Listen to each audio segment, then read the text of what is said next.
নমস্কাৰ মই নৱজিত এটা গুৰুত্বপূৰ্ণ ভিডিঅ' লৈ আহিছোঁ LPUP অনলাইন আবেদন প্ৰক্ৰিয়াক লৈ আপোনালোকে নিশ্চয় জানে যে 4500 পদৰ অনলাইন আবেদন প্ৰক্ৰিয়া আছে আপোনালোকে 15 ফেব্ৰুৱাৰী তাৰিখৰ পৰা 31 মাৰ্চ তাৰিখলৈকে আবেদন কৰিব পাৰিব আৰু এই সময়ছোৱাত আপোনালোকে আবেদন কেনেধৰণে কৰিব লাগিব বা কি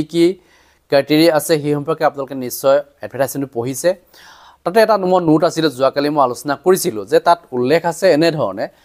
বহুতে এই ক্ষেত্ৰত মোক মানে কমপ্লেইন কৰিছে যে যোৱাকালি যেটো ভিডিঅ' প্ৰস্তুত কৰিছিলোঁ এই বিষয়টোক লৈ পেলাই কিছুমানে ভুল পাই আছে মানে কথাটো কি মই তাত গোটেইখিনি বুজাই দিয়া নাছিলোঁ এতিয়া মই ভিডিঅ'টো বুজাই দিম কথাটো এনেকুৱা ধৰণৰ তাত আছিল যে যেটো নোট আছিল আপোনালোকৰ LPUP লাষ্টত নোট এটা পাই যাব মানে হে নোটটো পঢ়ি চাব তাত এনেকৈ আছিল যে ক্যান্ডিডেট শুড বি কচিয়াছ while submitting the online application as the once the online application is submitted against a particular roll number of A-TET/C-TET for UPS examination, they will not be allowed to submit the online application for second time. ইয়াত কোৱা হৈছে যে প্ৰাৰ্থীসকলে online আবেদন দাখিল কৰোঁতে সতৰ্ক হ'ব লাগে কিয়নো UP পৰীক্ষাৰ বাবে নিৰ্দিষ্ট ৰোল নম্বৰ A-TET বা C-TET ৰ বিপৰীতে অনলাইন আবেদন দাখিল কৰাৰ পিছত তেওঁলোকে দ্বিতীয়বাৰৰ বাবে অনলাইন আবেদন দাখিল কৰিবলৈ অনুমতি দিয়া নহব সেই কথাটো ইয়াত উল্লেখ কৰিছে যে প্ৰাৰ্থীসকলে যদিহে ধৰক A-TET বা C-TET তেওঁলোকে আবেদন কৰিছে তেওঁ দ্বিতীয়বাৰ পুনৰ আবেদন কৰিলে সেই একেটা ৰোল নম্বৰ দি পেলাই এটা নিৰ্দিষ্ট ৰোল নম্বৰ যেটো আপোনালোকৰ আছে C-TETৰ আপোনালোকৰ এটা ৰোল নম্বৰ ধৰক আপুনি UPত পাছ কৰিছে আৰু A-TETৰ ধৰক আপুনি UPত পাছ কৰিলে সেই পাৰ্টিকুলাৰ ৰোল নম্বৰ দি আপুনি এবাৰহে আবেদন কৰিব পাৰিব দ্বিতীয়বাৰ আপোনালোকে আবেদন কৰিব নোৱাৰিব সেই কথাটো ইয়াত উল্লেখ কৰিছে এডভাৰটাইজমেণ্টৰ মতে এটা কথা হ'ল যে মই যোৱাকালি কি কৈছিলোঁ যে তেওঁ যদি এটা পাৰ্টিকুলাৰ ৰোল নম্বৰ দি যদি এবাৰে আবেদন কৰিব পাৰে কিন্তু C-TETৰ ৰোল নম্বৰ এটাই হয় LP কাৰণেও এটাই ৰোল নম্বৰ UP কাৰণেও এটাই ৰোল নম্বৰ যদি আপুনি 2024 চনৰ জানুৱাৰী মাহত আপুনি ৰিজাল্ট লাভ কৰিছে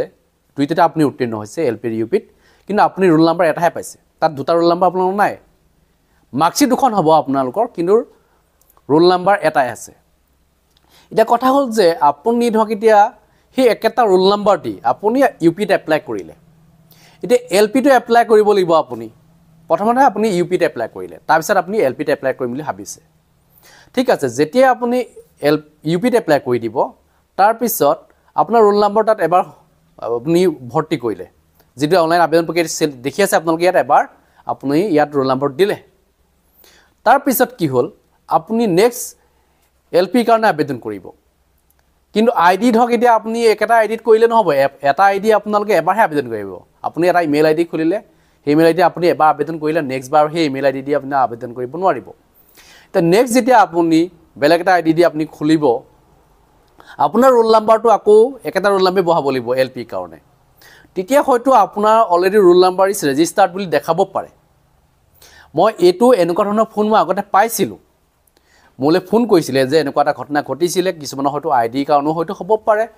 বা তেওঁলোকৰ ৰোল নম্বৰটো C-TETৰ এটা ৰোল নম্বৰ ব্যৱহাৰ কৰাৰ কাৰণে LP আৰু UPত তেতিয়া তেওঁলোকৰ কি হৈছিলে already roll number is registered দেখুৱাইছিলে সেই কথাটোৰ কাৰণে মোলে ফোন কৰিছিলে আৰু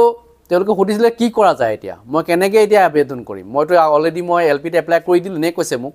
যে মই এতিয়া UPত এপ্লাই কৰিব পৰা নাই কি কৰিলে ভাল হ'ব এনেকৈ সুধিছিলে মোক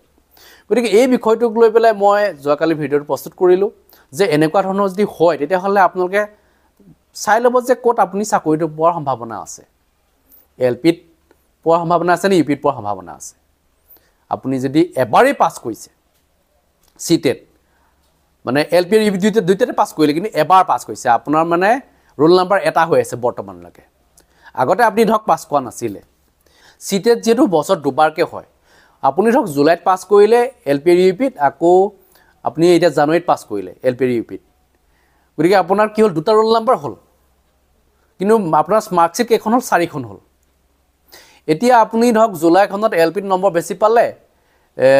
এতিয়া জানুৱাৰীখনত LPত নম্বৰ কম পালে UPত নম্বৰ বেছিকৈ পালে এতিয়া যিখনৰ নম্বৰ বেছি আছে সেইখন দি আপুনি আবেদন কৰিব কিন্তু দুটা ৰোল নম্বৰ হ'ল তেতিয়া আপুনি পাৰিব সমস্যা নহয় এতিয়া আপুনি UPটো পাৰিলে LPটো পাৰিলে যদি আপোনাৰ এটাই ৰোল নম্বৰ হয় মানে এখনেই আপোনাৰ মানে যদি আপোনাৰ এটাই ৰোল নাম্বাৰ হয় LP আৰু UP দুইটাতে উত্তীৰ্ণ হৈ আছে তেতিয়া মানে এই সমস্যাটো আহিব পাৰে সেইকাৰণে মই জনাইছোঁ যে যদি নাহে ভালেই মানে কি তেওঁলোকৰ ছফ্টৱেৰ কেইটামান নলয় মানে আগতে এই ধৰণৰ সমস্যা বহুত গৈছে মই অকল এতিয়াই ভিডিঅ' বনাইছিলোঁ নহয় মই 2019 চনৰ পৰা এইবিলাক সমস্যা দূৰ কৰিছোঁ কাৰণ লেংগুৱেজটো লৈ কথাখিনি আছেই সেইখিনি কথা মই নেক্সট ভিডিঅ'ত জনাম যে লেংগুৱেজৰ সমস্যাবিলাক কেনেকুৱা হয় গতিকে এই ভিডিঅ'ত মই এই কথাখিনি জানো যে এনেকুৱা ধৰণৰ সমস্যাৰ কাৰণে বহুতেই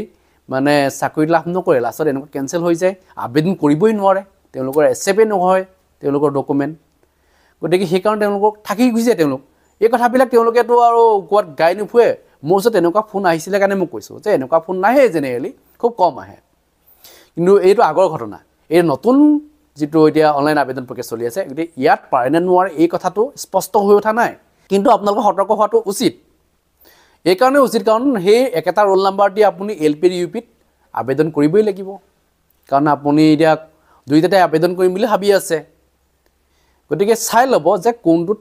চাকৰিটোৰ পৰা সম্ভাৱনা বেছি আছে সেইটো আগতীয়াকৈ আবেদন কৰিব কথা হ'ল যে LP আৰু UPত পৃথক পৃথককৈ আবেদন কৰিবলগীয়া হয় যদি একেলগে দিয়া হ'লে বোথ LP আৰু UP বুলি দিয়া হ'লে তেতিয়াহ'লে ভাল আছিলে আপুনি এবাৰ ৰোল নাম্বাৰটো ভৰ্তি কৰিলে আৰু বোথ LP আৰু UP বুলি চিলেকশ্যন কৰিলে 6খন ডিষ্ট্ৰিক্ট চিলেকশ্যন কৰিলে মানে LP কাৰণ 3খন UP কাৰণ 3খন চিটেটৰ ক্ষেত্ৰত এইটো সুবিধা কৰি দিয়ালে ভাল হ'লহেঁতেন চিটেটৰ সমস্যাটো দূৰ হ'লহেঁতেন কিন্তু এইটেটৰ সেইটো সমস্যা হোৱা নাই এইটেটৰ ৰোল নাম্বাৰ বেলেগ বেলেগ আছে LP কাৰণৰ ৰোল নাম্বাৰ বেলেগ UP কাৰণৰ ৰোল নাম্বাৰ বেলেগ গতিকে তেওঁলোকৰ সমস্যা নহয় কিন্তু চিটেটৰ ক্ষেত্ৰতে সমস্যা হৈছে এতিয়া ৰোল নাম্বাৰ এটা হোৱাৰ কাৰণে আৰু এই পইণ্টটো লিখি দিছে হয় কিন্তু এই কথাটো উল্লেখ কৰিব লাগিছিলে যে ইয়াত ধৰক LP ধৰক এবাৰ আবেদন কৰিলে আকৌ তেখেতে LPত আবেদন কৰিব নোৱাৰিব ধৰক মানে সেই একেটা ৰোল নাম্বাৰ দিয়ে ধৰক আকৌ এবাৰ LPত এপ্লাই কৰিব নোৱাৰে বুলি ইয়াত উল্লেখ আছে দেই UP কথাটো উল্লেখ কৰা নাই মানে যিটো নোট ইয়াত লিখা আছে যে UPতে হওক তেওঁ এবাৰ আবেদন কৰিলে তেওঁ ধৰক ভুল হৈ গুচি গ'ল আকৌ তেখেতে UPতে আবেদন কৰিব বিচাৰিলে তেখেতৰ নহ'ব মানে আবেদন প্ৰক্ৰিয়াটো তেওঁলোকৰ ফালৰ পৰা যিটো নোট আহিলে এই নোটত যিটো কথা উল্লেখ কৰিছে মানে এই কথাটো স্পষ্ট কৰি দিব লাগিছিলে যে চিটেটৰ ক্ষেত্ৰত মানে এটাই ৰোল নাম্বাৰ আছে যিহেতু তেওঁলোকে LP আৰু UP যদি ডাবল যদি উত্তীৰ্ণ হৈ আছে তেওঁ মানে LPতে আবেদন কৰিব পাৰিব UPতে আবেদন কৰিব পাৰিব এই কথা লিখিব লাগিছিল কিন্তু ইয়াত ATET/CTET বুলি দিয়া আছে UP ক্ষেত্ৰত বা LP ক্ষেত্ৰত ATET/ মানে CTET বুলি দিয়া আছে কিন্তু এটা ৰোল নাম্বাৰ এটাই যেটো ইয়াত আছে গতিকে ঠিক তেনেকৈ এতিয়া আপোনালোকে সমস্যা এই কাৰণে ভুগিব যে চিটেটৰ ৰোল নাম্বাৰ এটা হোৱাৰ কাৰণে যে এই কথাটো যে দুবাৰ যে আবেদন কৰিব নোৱাৰে সেই কথাটো উল্লেখ কৰিছে ধৰক এতিয়া আপুনি LPত চিটেট দি এপ্লাই কৰিলে আকৌ আপুনি চিটেট দি LPত এপ্লাই কৰিব নোৱাৰিব কাৰণ কেলৈ আপুনি কাৰেকশ্যন কৰিলে ভুল হৈ গ'ল ধৰক আপোনাৰ জিলাখন বোলে মই চেঞ্জ কৰি দিওঁ মই আকৌ চিটেট দি পেলাই LPত এপ্লাই আবেদন কৰিম ঠিক আছে তেনেকৈ নোৱাৰিব মানে আপুনি কাৰেকশ্যন কৰিব নোৱাৰিব সেইটো option already roll number register দেখাব কিন্তু সেই যিটো কথাটো যে ৰোল নাম্বাৰটো যদি তাতেই যদি ৰেজিষ্টাৰ দেখুৱায় তেতিয়াহ'লে আপুনি UP কেনেকৈ ধৰণে আবেদন কৰিব পাৰিব তাত UP বুলি উল্লেখ কৰিলেই যে আপোনাৰ মানে অলৰেডি ৰোল নাম্বাৰ ৰেজিষ্টাৰ নেদেখাব এনেকুৱা নহয় প্ৰথমতে আপুনি লোৱাৰ প্ৰাইমেৰীৰ কাৰণে আবেদন কৰিলে লোৱাৰ প্ৰাইমেৰী বুলি লিখিলে তাৰপিছত ৰোল নাম্বাৰটো ভৰ্তি কৰিলে সোমালে ঠিক আছে তাৰপৰা কি হ'লগৈ আবেদন কৰি গ'ল হৈ গ'ল আপোনাৰ আবেদনটো যেতিয়া আপুনি সেই একেটা ৰোল নাম্বাৰ দি UP কাৰণে আবেদন কৰিব UP বুলি উল্লেখ কৰিব তাত ৰোল নাম্বাৰটো আকৌ একেটা সোমাব লাগিব তেতিয়াই আপোনালোকৰ কেজেংটো নালাগিব জানো সেইকাৰণে মই কথাখিনি জনাইছোঁ যে এই সমস্যাটোত আপুনি হয়তো ভুগিব পাৰে যে এনেকুৱা নহয় যে গোটেই কাৰেকশ্যনখিনি তেওঁলোকে ভালকৈ কৰি দিয়ে মানে বহুখিনি ভুল আছে এই কথাটো স্পষ্টভাৱে লিখিব লাগিছিল এতিয়া ৰোল নাম্বাৰ ক্ষেত্ৰত এইটো সমস্যা আছে মানে এতিয়া ৰোল নাম্বাৰ যিমান থাকে সিমানবাৰে আপুনি আবেদন কৰিব পাৰে ধৰক মানে কি প্ৰতিটো ৰোল নাম্বাৰ নামত এটা এটা আপুনি ID বনাই লৈ পেলাই খুলিব পাৰে এনেকৈ কিন্তু লাষ্টত কি হ'ব গৈ পেলাই আপুনি ধৰা পৰিবগৈ যে আপুনি ধৰক এতিয়া আপোনাৰ 4খন 5খন চাৰ্টিফিকেট আছে মানে প্ৰতি ৰোল নাম্বাৰ দি আপুনি আবেদন কৰি থাকিলে লাষ্টত আপোনাৰ গোটেইখিনি নাকচো কৰি দিব পাৰে ধৰি লওক আপোনালোকৰ কেইবাখনো মাৰ্কশ্বিট চাৰ্টিফিকেট আছে ATET আৰু CTET মিলাই তেতিয়া আপোনালোকে কি কৰিব তেতিয়া আপোনালোকৰ যিখনতে UPত ধৰক মাৰ্কছ বেছি আছে CTET হওক বা ATET হওক যিখনতে আপোনাৰ মাৰ্কছ বেছি আছে সেইখন দি আপুনি আবেদন কৰক আৰু LP ক্ষেত্ৰত আপোনালোকৰ যিখনতে হাইয়েষ্ট মাৰ্ক আছে সেইখন দি আপুনি আবেদন কৰক দুখন দি আপুনি আবেদন কৰক দুই ফালৰ পৰা সেইটোৱে কৈছে যে আপোনালোকৰ যিখনতে মাৰ্কছ বেছি আছে সেইখন দিয়ে আপুনি আবেদন কৰক কিছুমানে ভাবিব পাৰে যে মই কেইবাখনো দি আবেদন কৰি দিম লাষ্টত আপুনি কিন্তু ৰিজেক্ট হ'ব পাৰে এই ক্ষেত্ৰত মইতো কমপ্লেইন মাৰিমেই যে আপুনি কেইবাবাৰে আবেদন কৰি আছে আপোনাৰ ধৰক এতিয়া ৰোল নাম্বাৰটো মানে প্ৰত্যেকতে আছে আপুনি আপোনাৰ মাৰ্কছ কিন্তু একেই আছিলে মাত্ৰ টেটৰ মাৰ্কছটো ইফাল ইফাল হৈ আছে কোনোবা এখন আপোনাৰ ডকুমেণ্ট কিন্তু একেই আছে গতিকে আপোনাৰ ৰোল নাম্বাৰটো বেলেগ হৈ আছে টেটৰ ৰোল নাম্বাৰটো বেলেগ হোৱাৰ কাৰণে আপুনি আবেদন কৰি আছে গতিকে কি হ'বগৈ সেই কেণ্ডিডেটজন ধৰা পৰি যাব নাম একেই মিলি যাব কাৰণ চবেই চেক কৰিব